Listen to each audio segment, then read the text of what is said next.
The war between Russia and Ukraine has now entered a completely new phase. Throughout December, the Moscow army continued its attacks on civilian targets on Ukrainian soil. But generally, the Russian administration's war strategy this month was about withdrawing from the Ukrainian-occupied territories. While the winter season has gripped both sides of the war, both Ukraine and Russia are trying to get rid of this situation with the least damage. Overshadowing the joy of the new year, Russia's attempt to invade Ukraine witnessed striking events this week as well. The war fronts flared up again with offensive operations and critical steps by the armies of both countries. Our first stop this week is the Donetsk region, where the most active clashes of the firing line are experienced. While the Moscow army was trying to advance along the front line in this area, the Ukrainians carried out a series of attacks in Donetsk yesterday.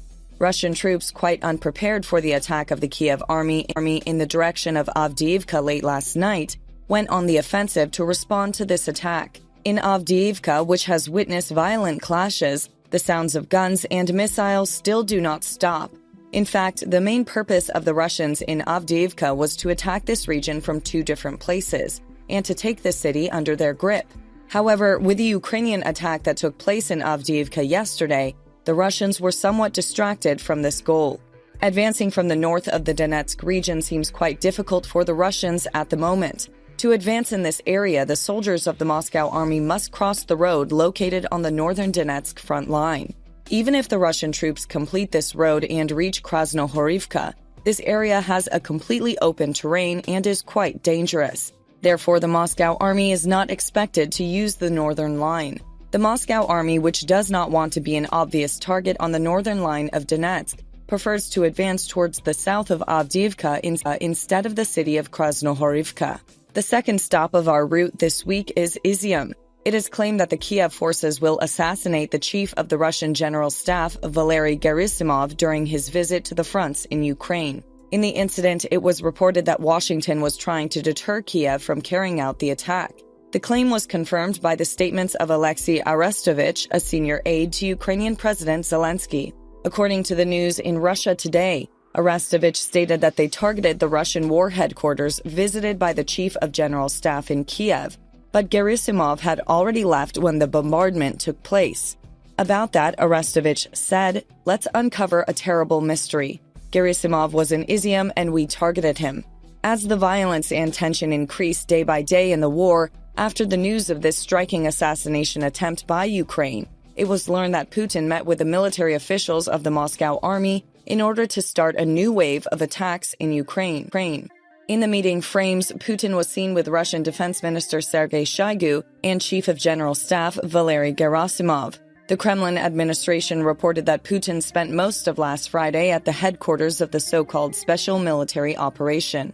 On the Ukrainian side, preparations for the war continued at full speed. Especially in Kherson, one of the most strategic areas of the war, a few days ago the Ukrainian armed forces launched a striking attack. One of the most important defense systems of the Moscow army, the S-300 missile and anti-aircraft system, was blown up during the attacks of the Kiev army in Kherson.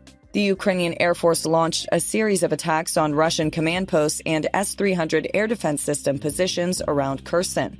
Fighter pilots of Ukraine successfully destroyed the Russian S-300 air defense system. In these attacks, in which the HIMARS artillery units of the Ukrainian armed forces also participated, the Russian troops trapped in the Kherson Oblast began to respond to the artillery fire of the Ukrainian army to defend the area they were in.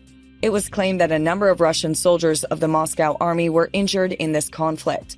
But the most striking result of these attacks carried out by Ukraine in Kherson, as we mentioned, was the destruction of the Russian S-300 defense system by the Ukrainian Air Force. With the success of the Ukrainian Air Force, more than 10 S-300 air defense systems and at least 2 S-400 air defense systems of the Russian army were destroyed by the Ukrainian Air Force. One of the main factors behind the success of the Ukrainian Air Force was undoubtedly the AGM-88 anti-radiation air-to-surface cruise missiles that it received in August. On the same day as these attacks, the Ukrainian Armed Forces was conducting a simultaneous operation in Donetsk Oblast. In this area, the Kiev army blew up 4 command posts of the Russian troops and 3 military personnel collection areas. This week has been going badly for Russia, which has suffered stunning defeats on both front lines. Ukrainian forces had defeated the Moscow army in both Kherson and Donetsk Oblast. The Moscow administration, on the other hand, immediately began to put into action its retaliatory attack plans in the face of these defeats. After the Kherson and Donetsk disasters, the Russians concentrated their efforts on conducting offensive operations in the Liman, Bakhmut, and Avdiivka directions. In addition, the Russian forces tried to improve their tactical position in the Kupiansk region. On the other hand, the Ukrainian Defense Forces managed to repel Russian attacks this week at Liman Pershi in the Kharkiv region, Stelmakivka, Novoselivska, Ploshchanka, and Chervonopivka in the Luhansk direction. The response from the Ukrainian Air Force to Russia's retaliatory plans was quick. Also during the day this week, the Ukrainian Air Force carried out 3 airstrikes on Russian army personnel, weapons, and military equipment clusters in Donetsk. Ukrainian missile and artillery units blew up 2 Russian manpower clusters within the same region. The Russians fired mortars and artillery in the direction of Slobozhansky and at Huryev Kozachok and Kozacha Lopan in the Kharkiv region. Also this week, Russian invaders bombarded the areas of Malinivka, Charivna, and Nikopol in the Zaporizhia region. As we mentioned, there were very active moments on the war fronts this week. As time progressed in the war, both sides began to increase their attacks to make gains. However, especially the conflicts on the ground operation line of the Ukraine-Russia war started to decrease due to the harsh weather conditions of the winter season. Considering all these events, the leader of Ukraine has done very well so far. Ukrainian President Vladimir Zelensky is embroiled in Europe's biggest war in 80 years. At the start of the war, after being offered an evacuation by NATO, Zelensky chose to stay in the capital, Kiev, to gather his army. The leader of Ukraine, who continues his struggle in an unbelievable way, is setting an example to the whole world. In addition, Zelensky's visit to his army on the battlefield also causes positive developments for the Kiev soldiers. Zelensky's last visit to Bakhmut was a great morale booster for the Ukrainian army, reflecting the trench battles of the First World War. The Battle of Bakhmut had become one of the fiercest battles of the war since the siege of Mariupol. Zelensky's visit to Bakhmut was met with great surprise by the Kremlin. Russian media tried to serve up false reports that the Moscow army was doing well in Bakhmut, although they continued to be pushed back by the Ukrainian defenders for the past 5 months. But Ukraine's presidential visit revealed that in the city of Bakhmut, the state of the war was not going as the Kremlin had presented it. Immediately after Zelensky's visit, Evgeny Prigozhin, CEO and chairman of Wagner Group, visited Bakhmut's forefront to challenge Zelensky. After the ad show, Dmitry Peskov announced that Putin would visit the front lines.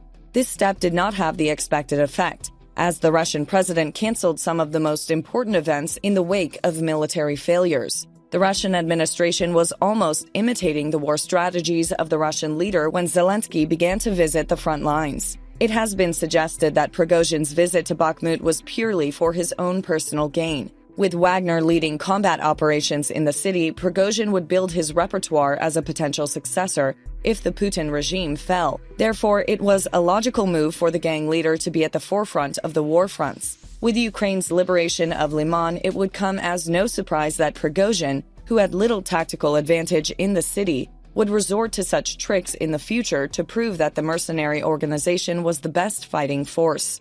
It is likely that we will witness such Game of Thrones many times in the future, most likely on the Russian side. Please do not forget to subscribe to our channel and turn on notifications in order to be informed about new videos.